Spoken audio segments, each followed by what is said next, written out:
Hello friends, ನಾನು ನಿಮ್ಮ ರೇಖಾ ಮನೆ ಅಡುಗೆ ಚಾನಲ್ಗೆ ಸ್ವಾಗತ. ಇವತ್ತಿನ ದಿನ ನಾನು ಬೇಳೆ ಮತ್ತು ಮೂಲಂಗಿ ಸೊಪ್ಪು ಉಪಯೋಗಿಸಿ ಒಂದು ಸಾಂಬಾರು ರೆಸಿಪಿ ಮಾಡ್ತಾಯಿದ್ದೀನಿ.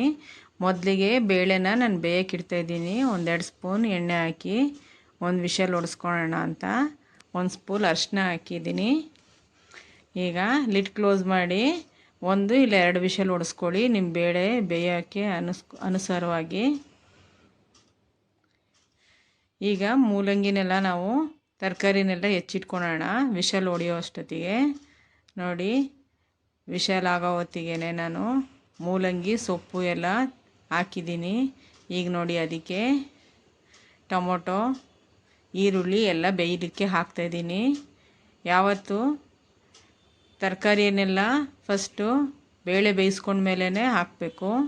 ಈಗ ಸ್ವಲ್ಪ ಅದಕ್ಕೆ ನಾನು 2 ಟೊಮೊಟೊ ಬೇಯಕ್ಕೆ ಹಾಕಿದ್ದೀನಿ, ಮತ್ತು 2 ಟೊಮೊಟೊ ರುಬ್ಬಲಿಕ್ಕೆ ಕಾಯಿ ಜೊತೆ ರುಬ್ಬಿಟ್ಕೊತಾ ಇದ್ದೀನಿ.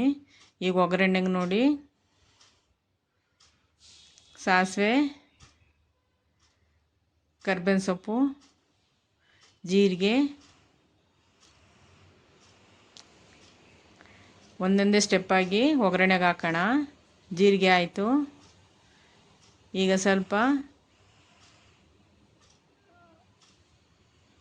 ಬೆಳ್ಳುಳ್ಳಿ ಹಾಕ್ತಾಯಿದ್ದೀನಿ, 1 ಗೆಡ್ಡೆಯಷ್ಟು.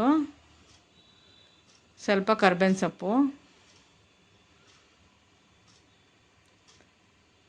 ಒಗ್ಗರಣೆ ರೆಡಿಯಾಗಿದೆ. ಈಗ ಈ ಕಡೆ ಸೊಪ್ಪು ಎಲ್ಲ ಒಂದು ಕುದೀತಾ ಇದೆ. ಅದಕ್ಕೆ ಸ್ವಲ್ಪ ಸಾಂಬಾರು ಪೌಡ್ರು 2 ಸ್ಪೂನಷ್ಟು, ಸ್ವಲ್ಪ ಅಚ್ಚದ ಖಾರದ ಪುಡಿ, ಸ್ವಲ್ಪ ಬೆಲ್ಲ ಹಾಕ್ತಾಯಿದ್ದೀನಿ. ಒಬ್ಬೊಬ್ಬರಿಗೆ ಮೂಲಂಗಿ ಸಾಂಬಾರು ಅಂದರೆ ಅಷ್ಟು ಸ್ಮೆಲ್ಲು ಎಲ್ಲ ಇಷ್ಟ ಆಗಲ್ಲ ಅಂತಾರೆ. ಈ ಥರ ಸಾಂಬಾರು ಮಾಡ್ಕೊಂಡು ನೋಡಿ, ಸೊಪ್ಪು ಮತ್ತು ಮೂಲಂಗಿ ಹಾಕಿ ತುಂಬ ಟೇಸ್ಟಾಗಿರುತ್ತೆ. ನಾನು ರುಬ್ಬಿರೋ ಕಾಯಿ ಎಲ್ಲ ಹಾಕಿದ್ದೀನಿ. ಈಗ ನೋಡಿ, ಈ ಕನ್ಸಿಸ್ಟೆನ್ಸಿಲಿ ರೆಡಿಯಾಗಿದೆ ಸಾಂಬಾರು. ನೀವು ಎಷ್ಟು ಬೇಕು ಅಷ್ಟು ಅದಕ್ಕೆ ನೀವು ಕೂಡಿಸ್ಕೊಳ್ಳಿ. ನಾನು ಈ ಹದದಲ್ಲಿ ಕೂಡಿಸಿದ್ದೀನಿ. ಈಗ ಒಗ್ಗರಣೆ ಎಲ್ಲ ಆ್ಯಡ್ ಮಾಡ್ತೀನಿ. ನೋಡಿ, ಸ್ವಲ್ಪ ಮಸಾಲೆಯಲ್ಲಿ ಸ್ವಲ್ಪ ಕುದಿಬೇಕು. ಆಮೇಲೆ ನಾವು 1 ವಿಷಲ್ ಹೊಡೆಸ್ಕೊಂಡ್ರೆ ಸಾಂಬಾರು ರೆಡಿ ಆಗುತ್ತೆ.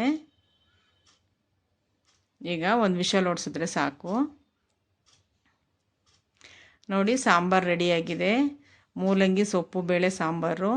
ನೀವು ಒಂದು ಸಲ ಈ ಥರ ಮಾಡಿ ಟ್ರೈ ಮಾಡಿ ನೋಡಿ, ಆವಾಗ ಟೇಸ್ಟಾಗಿರುತ್ತೆ. ಮೂಲಂಗಿ ವಾಸನೆ ಎಲ್ಲ ತುಂಬ ಏನು ಬರಲ್ಲ. ಸಾಂಬಾರು ಆರೋಗ್ಯಕ್ಕೂ ಮೂಲಂಗಿ ಸೊಪ್ಪು ತುಂಬ ಒಳ್ಳೆಯದು. ಆದಷ್ಟು ವಾರಕ್ಕೊಂದು ಸತಿನಾದ್ರು ಮಾಡ್ಕೊಳ್ಳಿ. ನಾನು ಈ ರೆಸಿಪಿ ಇಷ್ಟ ಆಯಿತು ಅಂದ್ಕೊಂಡಿನಿ. ಶೇರ್ ಮಾಡಿ, ಲೈಕ್ ಮಾಡಿ, ಕಮೆಂಟ್ ಮಾಡೋದನ್ನ ಮರಿಬೇಡಿ ಫ್ರೆಂಡ್ಸ್. ಮತ್ತೊಂದು ರೆಸಿಪಿ ಜೊತೆ ಬರ್ತೀನಿ. ನಿಮ್ಮ ರೇಖಾ. ಟಾಟಾ, ಬಾಯ್ ಬಾಯ್.